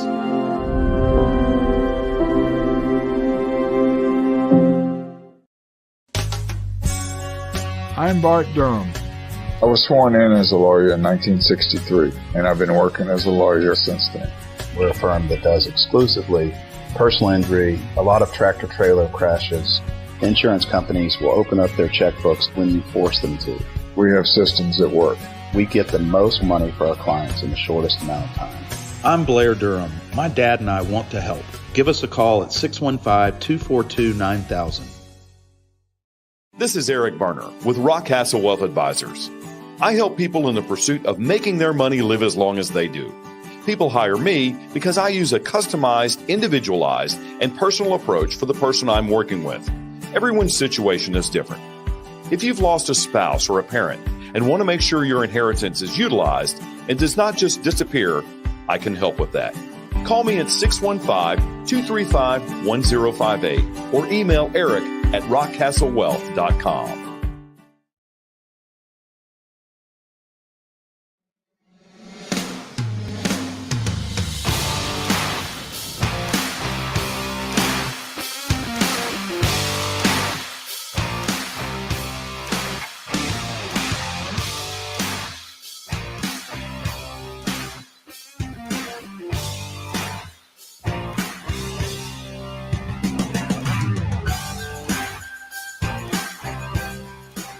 Well, if you're any kind of a sports fan,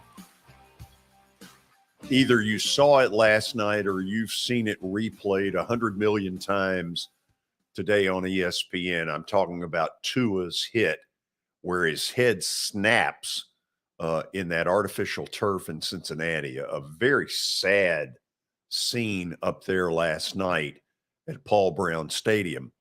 So we've all got opinions, and I've got one just like the rest of you, but I also have to admit, I'm not a doctor. I'm not educated on this. So I sort of set out earlier today to try to get somebody who could give us some good information. And I'm very appreciative. Dr. Randy Hill from Performance Therapy Institute joins us by phone. Randy, thank you for taking the time on really short notice to do this. Hey, George, can you hear me? I sure can. Okay. Yeah. Well, let me say, I'm a physical therapist and athletic trainer. So, but I have experience in the athletic training field. So, certified athletic trainer, and dealt with people with concussions before. So, yes.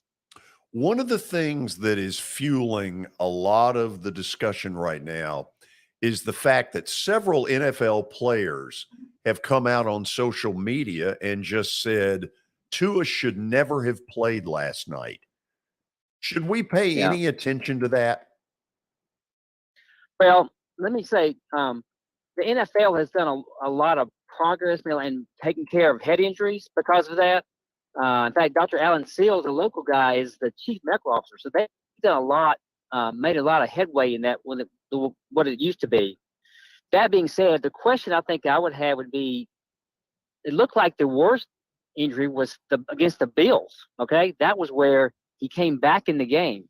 So they have protocols and guidelines and rules they're supposed to follow for him to clear that concussion. And he came back in Thursday night, or at least a week ago, less than 4 days ago, to play. So that would be the question I would have. Did he really clear protocol? I don't know the answer to that question, but they have a lot of guidelines and tests they're supposed to pass and physical testing they're supposed to pass before they're able to clear. And that's actually by somebody who's not involved with the team. It's supposed to be an independent neurosurgeon, neurologist, somebody who's supposed to clear that player, at least weigh in on their player. So that would be the question I would have, George, was the time between the Bills game and the other game.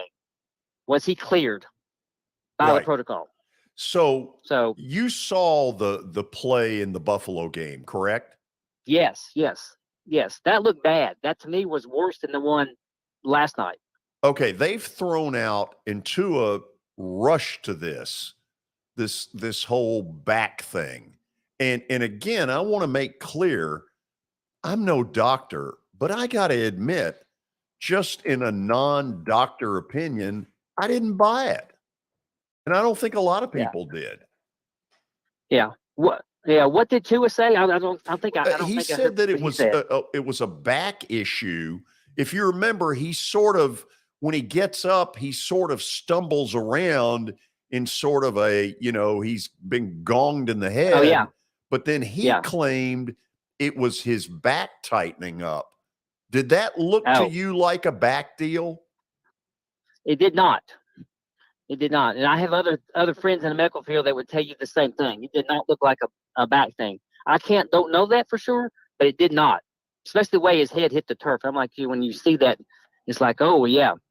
And like I said, I thought the injury of the one last night wasn't near as bad. His head did hit, but it didn't hit as hard. It made you think he had two pretty good head bangs within 4 or 5 days of each other. So that's what made us send him to the hospital, was that second one.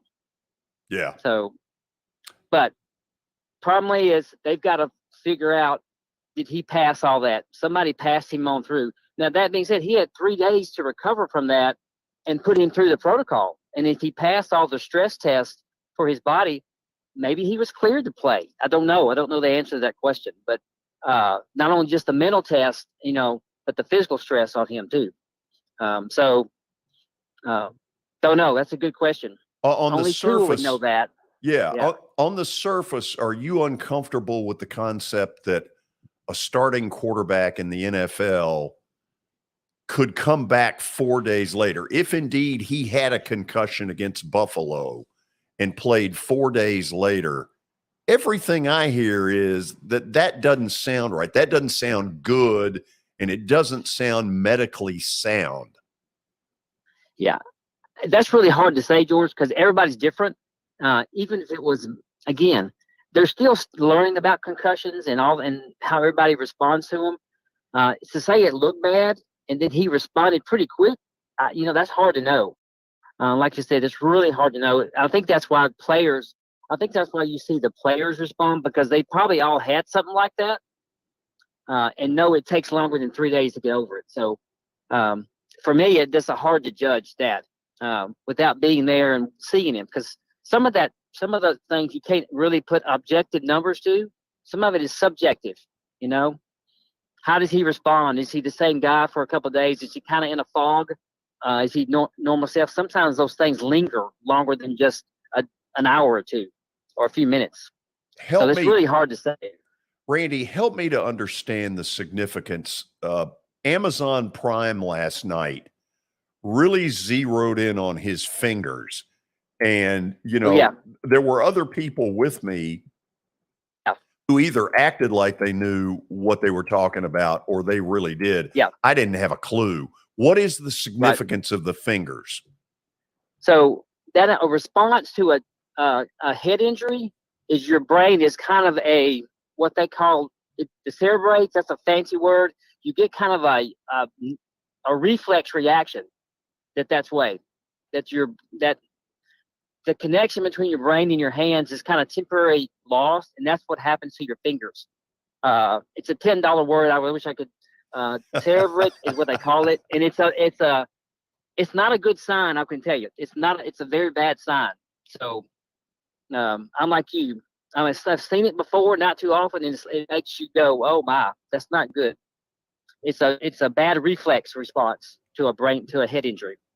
So, Randy, that really being said, what you ever heard word from your friends was correct. Yeah. Randy, really appreciate you taking the time to join us. Billy Derrick here. Yeah. What is the difference between a normal response to a head injury, like similar to what Tua suffered last night, and the fencing response that we saw last night? Is that simply the strength and power at which that they hit the ground, or what is the main difference between just a normal response and that fencing response? Hey, I don't know that I'm not sure there is such a thing. It kind of depends on where you get hit, how hard you get hit. I don't know what that is a normal. I mean, back in the day, people would say if you started taking a ding, getting dinged, ringing your bell was normal. Having a headache, maybe it's kind of a lower end, but we now know that's not really. That can be headaches can last for days. So it kind of depends. I think that's really hard to. That's why we used to grade concussions. They don't grade concussions anymore because you can't really tell by the, just your head hitting the ground. A lot of guys' head hits the ground, but they don't get concussions. So I think it's really hard to pinpoint. I think that's what they found out through the years. It's really hard to tell. So they've tried to objectify things where they know the responses, because some of it is you can't do it always just by, how hard a hit did they take. Does that make sense? Yeah, absolutely. Randy, before I let you go, anything else that you would want to share about this subject that maybe I haven't been smart enough to ask? Well, I think the biggest thing is I think that they've come a long way with this, George. Now even high school, college, and professional, they all have baseline tests that they run. We call them impact scores, where they test your memory, recall, reasoning, that kind of stuff. They have a healthy brain. So in injury, they have a baseline. They have something to compare to. That makes sense? Yeah. They have some objective numbers. And then if you get injured, then you have something to compare to. On the sidelines during a game, the medical staff, they actually have an online sideline test that they do quickly. To kind of screen some of that. They usually take them in the locker room where it's quieter and test them, because you can't do that on the sideline. So that's kind of how they've evolved. Even that, I think, like I said, at the NFL level, it's probably a different creature. But again, I think they're really trying to protect the players.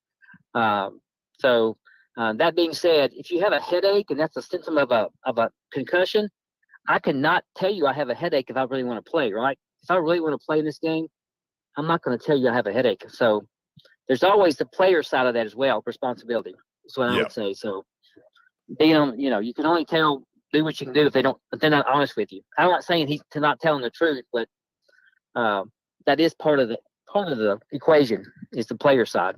So, well, let me end it like this. I owe you huge because no. I really wanted somebody with some legitimate expertise to come on here and not have an audience listening to me talk about something I know nothing about. So thank you very much, Dr. Hill, on short notice. All right. Glad to do it, George. Anytime. Dr. Randy Hill from Performance Therapy Institute joining us. I see Brian Stewart ready to talk. I know he's an Alabama fan. Brian, my concern right now, and I know a lot of people will think this is crazy. I hope Tua never plays again. I want this guy, when he's 45 years old, to have a normal life. I worry about all the poundings he's taken, with the hip, what's the word I'm looking for? Displacement, I guess. Yeah. Down in Starkville against Mississippi State. Mm-hmm. And now what's going on the pro level, it really worries me. I couldn't agree more, George. I mean, Tua is one of them guys that you just, I've never met him personally, but just seeing him on TV and his interviews and everything else, he's a Christian young man. He has faith in God, and he's a ultra competitor. I mean, the kid come in an awful circumstance with the championship game with Jalen Hurts, and he just took the reins and ran with it and made his name. And ever since then, he has had just all kinds of people down on him and, saying, he's not talented enough and so forth, so on. And I think I say all that because I feel like he is trying to prove himself. And I feel like that's one of the reasons that, just like the gentleman before me was saying, the athlete is not going to tell you what is wrong with them. They're just going to say, oh, I'm okay, and I want to get back on the field, because that's where Tua makes his name. That's where he makes his money. And if he's sitting on the sideline, he's not doing that, and people are going to write him off. So ultimately, he wants to be on the field. And, as I said in my message earlier, I feel like it's the training staff and all them that has to, put the reins on him and keep that kid protected, because I said it as well that, Frank Wycheck is one of the nicest guys I've ever met. He is just an ultra titan competitor. He was a face for Nashville for a long time. And unfortunately, we all see what has happened to Frank Wycheck because of past head injuries and things like that that have gone on in his NFL career. And it is a shame to see him like that. And I am like you, George. I definitely do not want to see Tua at 35 years old and can't remember even playing at Alabama, can't remember anything. And I feel like that's the path he's going down right now. I mean, that injury against Buffalo, everybody knew that was not a back injury. You don't get up from a hit like that and wobble and shaking your head because of a back injury. There was something going on mentally there.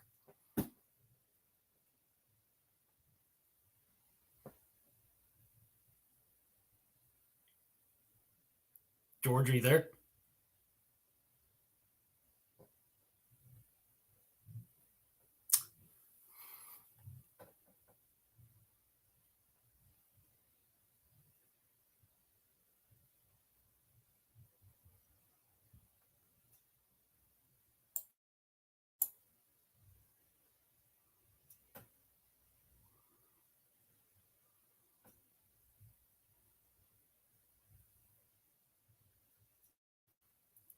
George, I can't hear you. I'm sorry.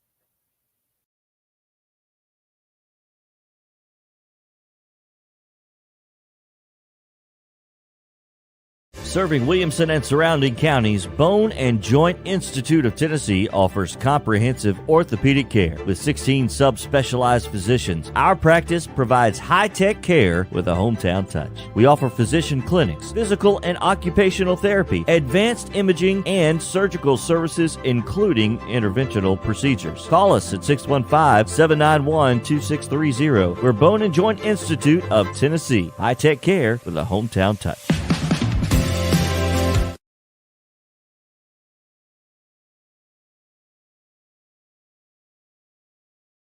The high school football season is here, and nobody handles Friday nights better than Main Street Media.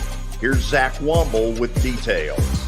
That's the name of the game here at Main Street Media and Main Street Preps. Is, we've been doing this for a long time now, and I think you hit on it. We've got an army of reporters across all of Middle Tennessee. I think there's about 130 schools in the Middle Tennessee area, and we try to cover all of them. We cover about 11, 12 counties at this point.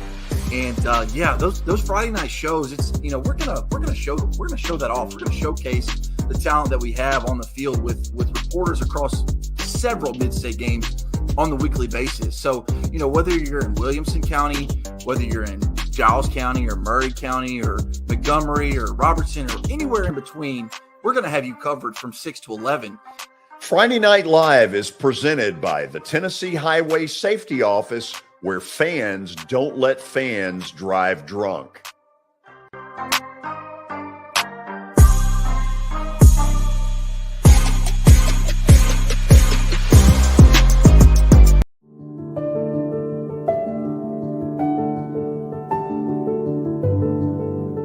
Welcome to the Omni Nashville Hotel. Urban elegance with a vintage touch.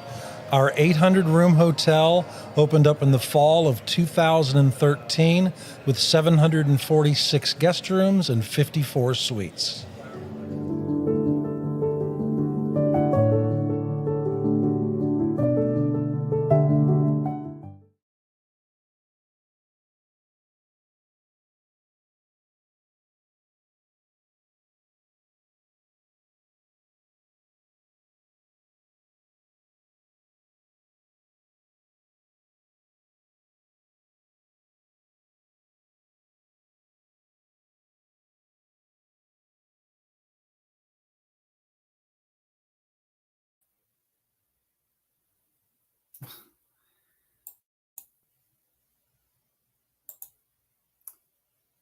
George, I apologize. I still can't hear you guys, man. I'm sorry. I don't know if it's on my end or if it's on the other end, but I want to thank you for having me on the show. And as always, please get in touch with us here at One Stop Realty. I would say that we have 3 great open houses coming out this weekend.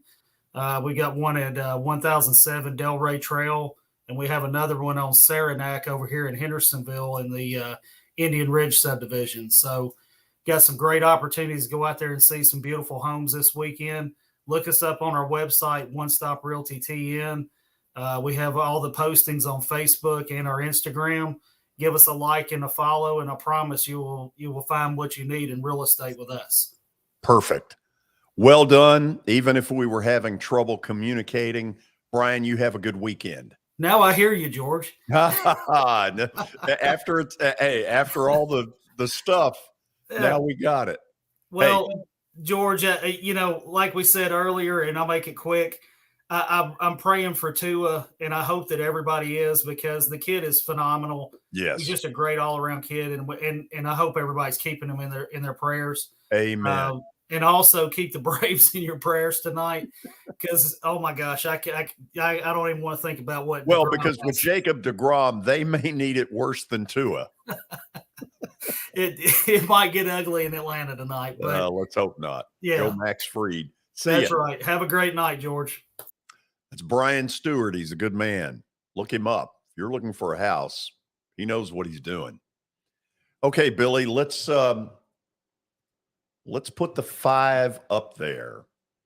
Well, we've got to get to our read first. It is time for Plaster's Bet of the day, sponsored by Bart Durham Injury Law. Since 1975, Bart Durham Injury Law has aggressively protected the rights of a broad range of victims of car accidents and personal injury in both Tennessee and Kentucky. If you, too, have seen your life interrupted by an injury on a highway, in a hospital, or at your workplace, let their attorneys do the work fighting for the full financial compensation that you need. Learn more about Bart Durham Injury Law by logging on to bartdurham.com. George, the results 37-43 right now. Can't believe we've gotten this far. 2-2 week. Can you get over the hump? You're gonna need a successful weekend to get close to getting over that 500 hump. You got the win. Got the win with the Bengals last night. So, George, you got a lot of college football though this weekend. Well, let me let everybody in on a little secret. Until it doesn't work on Thursday night with the pro game, I'm going with the home team. Home team, in my mind, has a huge advantage. They don't have to travel. The team that is the visitor has to travel Wednesday, has virtually no practice time. It's heel up from Sunday. They shouldn't be playing on Thursday night. I've thought that for a long time. But the NFL, in its ever-loving attempt to get every last dadgum dollar, has done this. And shame on the players' union for not putting up enough of a stink to put a stop to it. I love football on Thursday night as much as anybody, but the product is not good enough. So there. Okay. I think the games on Thursday have been good this year. Nah, I'm not saying they haven't. Well, I guess I am. I just think the home team has too big an advantage. And until I'm wrong, I'm going home team on Thursday night. I don't disagree with that, George. Meanwhile, in college, are you going to go with the home team, the Ole Miss Rebels, tomorrow at 11 a.m.? Absolutely not. Wrong team's favored. Listen, this Kentucky, and I may end up being dead wrong, but until they prove me wrong, I think Kentucky is solid as a rock. I don't know if they'll win there, but I don't believe for a minute they're losing by a touchdown. The only scenario where I see Ole Miss covering is if they hit Kentucky with an atomic bomb early. If they don't deliver a knockout punch early, Kentucky will be there till the very end, if not even better. I love Kentucky in this game. I love Kentucky. They're getting disrespected. I know Levis and that offense with Rodriguez back, they're going to be ready to roll. I think they go into Oxford and win that. I agree. 11 o'clock in the morning. Yeah, I think that'll play into it too. I mean, it's like LSU. It's not going to be Sleepy Hollow, but it's also not going to be a night game. So I think that'll play into it. Okay, next up. Up next, Wake Forest and Florida State. Who you got in that one? Well, I've got Wake Forest. First of all, I'm very impressed with Wake Forest. This offense that they have put together is for real. Now, I'm not going to sit here and tell you they're going to stop Florida State when they're on defense. They probably won't. This is going to be an old-fashioned shootout in Tallahassee. And could Wake win outright? Sure they could. Do they cover the 7? I think they do. I think it's some crazy 38-34. I love 37-31. Wake's for real. Yeah, I've watched them really closely. I was at the Wake Vandy game. They looked legit. I know it's Vanderbilt, but they're improved. And I watched that entire Wake Clemson game. Wake's for real. That's one of the best offenses in the country. And Clemson saw it firsthand, and they almost beat them. So yeah. I like Wake as well in this game, George. Okay, next, I believe, is a two-team teaser. Yes, it is. Wisconsin at home at Camp Randall Stadium has always been tough. Against Illinois, you get them down to -1. They're simply better than Illinois. I'll be shocked if that doesn't work. I have no idea why the LSU line has dropped to 7.5. LSU is just simply a lot better than Auburn. The only thing that Auburn has going in my mind is that they're at home. What I think happens is that LSU wins this game in double digits. And I think if they do, Brian Harsin gets fired on Sunday. Well, Jordan, it's a sneaky spot. A sneaky spot for LSU. Brian Kelly on the road at Auburn. I know this is not a great Auburn team, but I think Robbie Ashford, the quarterback, he showed me a little something last week for Auburn. So maybe a running quarterback You got the home night game, big rivalry. How does Brian Kelly get his team ready? So I don't know. I don't know about that one, but I do like LSU in the game. Let's put it this way. For Auburn to win, the quarterback has to have a monster game running the football. And I think LSU's too athletic for that. We'll see. I like Ashford, but I still like LSU in that game, but maybe Auburn covers. Let's move to the NFL, though. You get your last two bets here. You're going to the NFL. Yeah, okay. This is 8:30 in the morning. This is one of these deals in London. I just think right now Minnesota is better than New Orleans, and I think more than 3 better. Kirk Cousins, not that I trust him. He's been playing pretty good. New Orleans, Jameis Winston, who knows? He's hurt. I keep hearing Taysom Hill is going to start. This is not going to be an offensive explosion by the Saints. I just think Minnesota's better. I would agree, George. So you said 8:30? 8:30 in the morning. 8:30 in London. So yes. Get up early. Will you be up early for that one, George? I'll be going to church. Well, good for you. Praying for the Vikings. You'll need it. Washington and Dallas is the last game. Okay. Dallas, I am pleasantly surprised, is playing pretty good football. Cooper Rush is as good a backup quarterback as there is right now in the NFL. I don't think this is a fluke that he started 3 games for the Cowboys, 2 this year, 1 a year ago in Minneapolis. He is 3-0. He's got command of their offense. And speaking of the Commanders, they suck. That's all you're going to say on that? That's all you need to say. They got ripped at home over the weekend by Philly. This used to be one of the great rivalries in pro football, but the Deadskins have seen to it that is a rivalry no more. Yeah, Carson Wentz ain't cutting it. He is not cutting it. I'm not sure it's his fault. No, probably not. Probably not. Okay, let me remind people. We'll be back with you at 6:15 for Friday Night Live. Yours truly, Billy Derrick, Zach Womble, depending on whatever order of preference you want to go with us. We'll be here at 6:15 for the best in high school football coverage. Go Braves. Big game tonight at Truist Park. Max Fried, Jacob deGrom. I'm not going to lie to you.